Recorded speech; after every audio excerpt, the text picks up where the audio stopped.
O que acontece quando uma pessoa morre? Enfrentando destemidamente a morte. Todos nós, em determinados momentos, talvez pouco depois do falecimento de um amigo ou pessoa querida, temos a sensação de um vazio no coração, um sentimento de solidão que toma conta de nós e que nos conscientiza da finitude da vida. Com respeito a um assunto tão importante, tão cheio de emoções, onde podemos aprender a verdade sobre o que acontece quando morremos? Onde? Felizmente, parte da missão de Cristo aqui na Terra foi libertar aqueles que durante toda a vida estiveram escravizados pelo medo da morte. Na Bíblia, Jesus apresenta mensagens confortadoras e responde claramente a todas as nossas perguntas sobre a morte e a vida futura. A maneira que fomos feitos por Deus. Para entender a verdade sobre a morte na Bíblia, precisamos começar do princípio e ver de que maneira fomos feitos por Deus. Então o Senhor Deus formou o homem do pó da terra e soprou em suas narinas o fôlego de vida. E o homem se tornou um ser vivente. Gênesis 2, 7. Na criação, Deus formou Adão do pó da terra.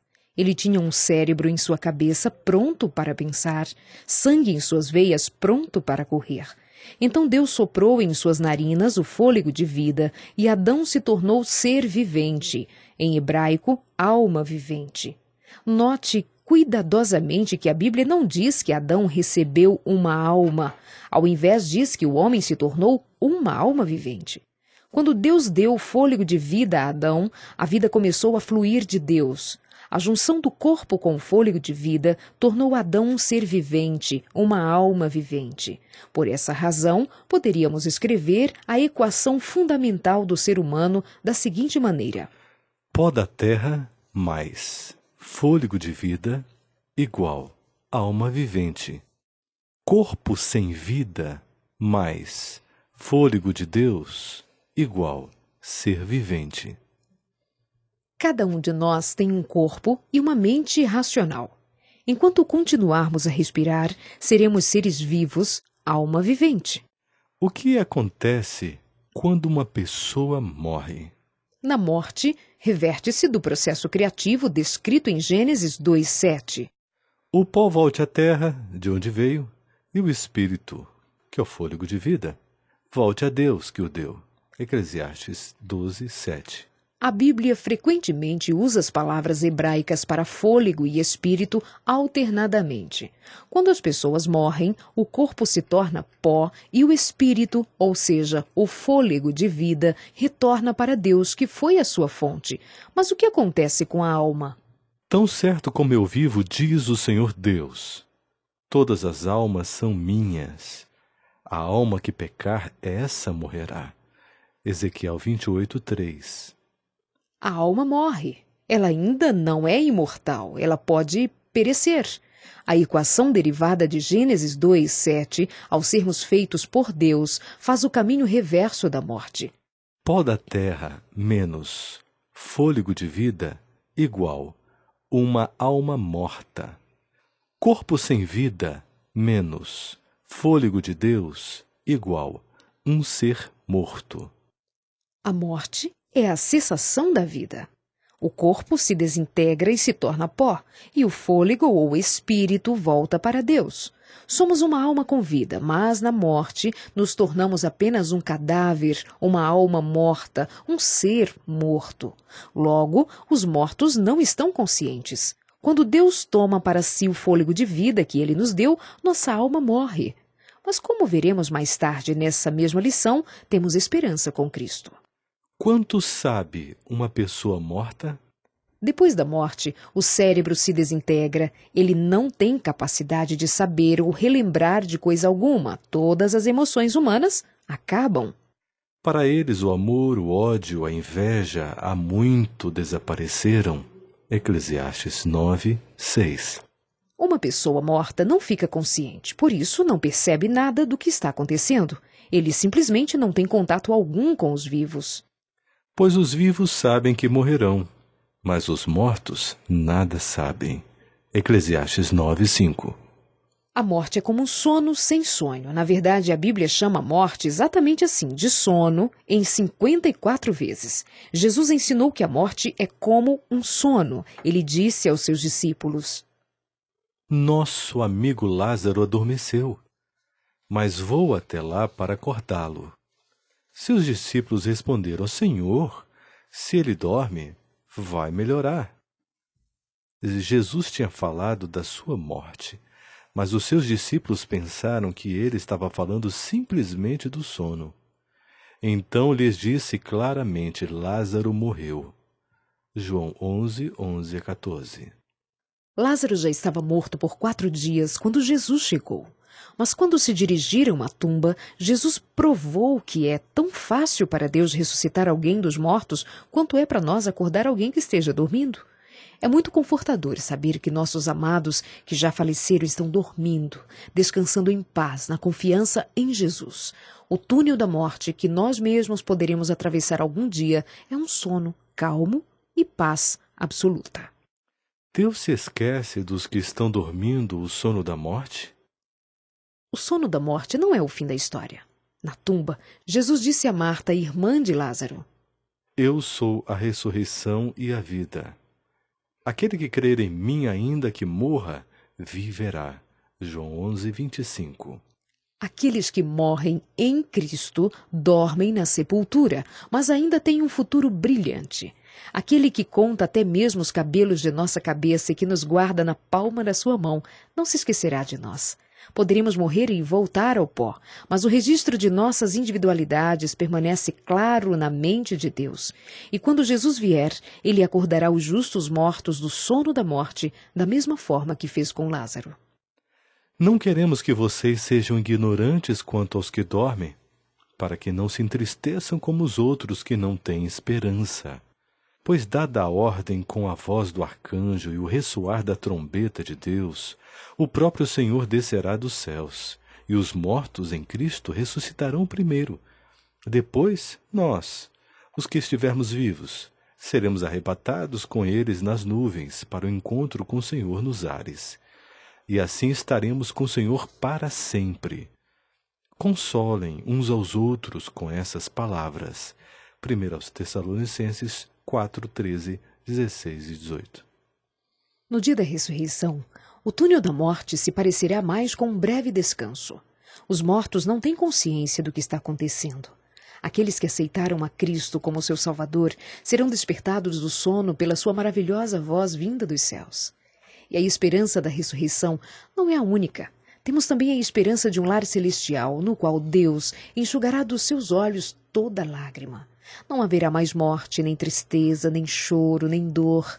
Aqueles que amam a Deus não precisam ter medo da morte. Além da morte está uma eternidade de vida plena com Deus. Jesus tem as chaves da morte, como está escrito em Apocalipse 1, verso 18. Sem Cristo, a morte seria uma estrada de mão única que terminaria num estado total de esquecimento. Mas em Cristo há uma esperança gloriosa e radiante. Somos seres imortais? Quando Deus criou Adão e Eva, eles foram criados seres mortais, isso é, sujeitos à morte. Se tivessem permanecido obedientes à vontade de Deus, eles nunca teriam morrido. Mas quando pecaram, eles abriram mão do seu direito à vida. Pela desobediência, eles ficaram sujeitos à morte. O pecado deles infectou a raça humana inteira e, já que todos pecaram, todos somos mortais, sujeitos à morte, como está escrito em Romanos 5, verso 12. E não há nenhuma pista na Bíblia de que a alma humana possa existir como uma entidade consciente após a morte. A Bíblia nenhuma vez descreve a alma como sendo imortal, isso é, não sujeita à morte. As palavras gregas e hebraicas para alma, espírito e fôlego aparecem 1.700 vezes na Bíblia, mas nem mesmo uma vez a alma, o espírito ou o fôlego humano é chamado de imortal. Atualmente, apenas Deus possui a imortalidade. Deus é o único que é imortal. 1 Timóteo 6, 15 e 16. As Escrituras deixam claro que as pessoas nessa vida são mortais, sujeitas à morte. Mas quando Jesus retornar, nossa natureza passará por uma mudança radical. Eis que eu lhes digo um mistério. Nem todos dormiremos, mas todos seremos transformados num momento, num abrir e fechar de olhos, ao som da última trombeta. Pois a trombeta soará, os mortos ressuscitarão incorruptíveis, e nós seremos transformados. Pois é necessário que aquilo que é corruptível se revista da incorruptibilidade, e o que é mortal, de imortalidade. 1 Coríntios 15, 51 a 53. Como seres humanos, não somos imortais, mas a segurança do cristão é que nos tornaremos imortais quando Jesus vier a segunda vez a essa terra. A certeza da promessa da imortalidade foi demonstrada quando Jesus irrompeu para fora da sua tumba. Tornou-se inoperante a morte e trouxe à luz a vida e a imortalidade por meio do Evangelho. 2 Timóteo 1,10.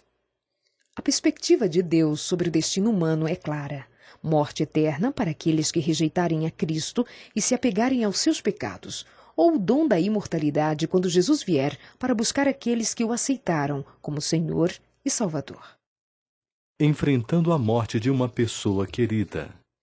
Os medos com os quais naturalmente lutamos quando nos vemos em face da morte se tornam especialmente dolorosos quando alguém de quem gostamos morre.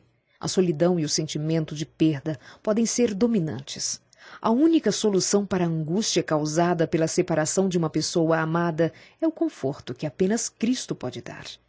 Lembre-se que nossos queridos estão dormindo e que nossos amados que descansam serão ressuscitados por Jesus na ressurreição para a vida quando Ele vier. Deus está planejando algumas reuniões maravilhosas. Os filhos serão devolvidos a seus pais, maridos e mulheres se entregarão a um terno e caloroso abraço, as separações cruéis da vida estarão terminadas, a morte foi destruída pela vitória. Como está escrito em 1 Coríntios 15, 54. Alguns acham tão dolorosa a separação de seus queridos que morreram, que tentam fazer contato com eles através de médiuns espiritualistas ou pessoas da nova era que se denominam canais de comunicação com os espíritos. A Bíblia nos dá um aviso muito especial sobre as tentativas de aliviar a dor da morte dessa maneira. Quando vos disserem, consultai os necromantes e os adivinhos que chiureiam e murmuram, acaso não consultará o povo ao seu Deus? A favor dos vivos se consultarão os mortos? Isaías 8:19. De fato. Por quê? A Bíblia claramente revela que os mortos não têm consciência de nada. A verdadeira solução para a angústia causada pela separação das pessoas amadas é o conforto que apenas Cristo dá. Passar tempo se comunicando com Cristo é a maneira mais saudável para crescer durante os momentos de aflição. Lembre-se sempre que a próxima impressão consciente que virá aos que morrem em Cristo será o som da segunda vinda de Cristo, despertando os mortos. Enfrentando destemidamente a morte. A morte nos rouba praticamente tudo. Mas uma coisa que ela não pode tirar de nós é a confiança em Cristo. E Cristo pode colocar tudo de volta a seu lugar. A morte nem sempre reinará nesse mundo. O diabo, os ímpios, a morte, o túmulo perecerão no lago de fogo, que é a segunda morte. Aqui estão 4 sugestões simples para enfrentar destemidamente a morte. Número 1. Viva uma vida confiando verdadeiramente na esperança que Cristo dá e você estará preparado para morrer a qualquer momento. Número 2. Através do poder do Espírito Santo, seja obediente aos mandamentos de Deus e você estará preparado para a segunda vinda, a partir da qual você nunca mais morrerá. Uma outra sugestão: pense na morte como um curto tempo de sono, do qual você será acordado pela voz de Jesus quando ele vier a segunda vez. E a sugestão número 4. Aprecie a certeza que Jesus nos dá de que teremos um lar celestial com ele por toda a eternidade. A verdade bíblica liberta uma pessoa do medo da morte porque revela a Jesus, o único que nem mesmo a morte conseguiu vencer.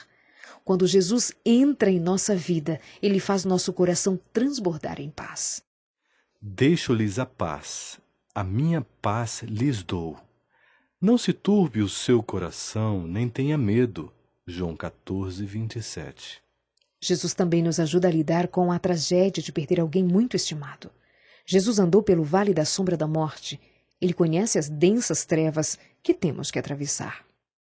Portanto, visto que os filhos são pessoas de carne e sangue, ele também participou dessa condição humana, para que por sua morte derrotasse aquele que tem o poder da morte, isto é, o diabo, e libertasse aqueles que durante toda a vida estiveram escravizados pelo medo da morte. Hebreus 2, 14 e 15.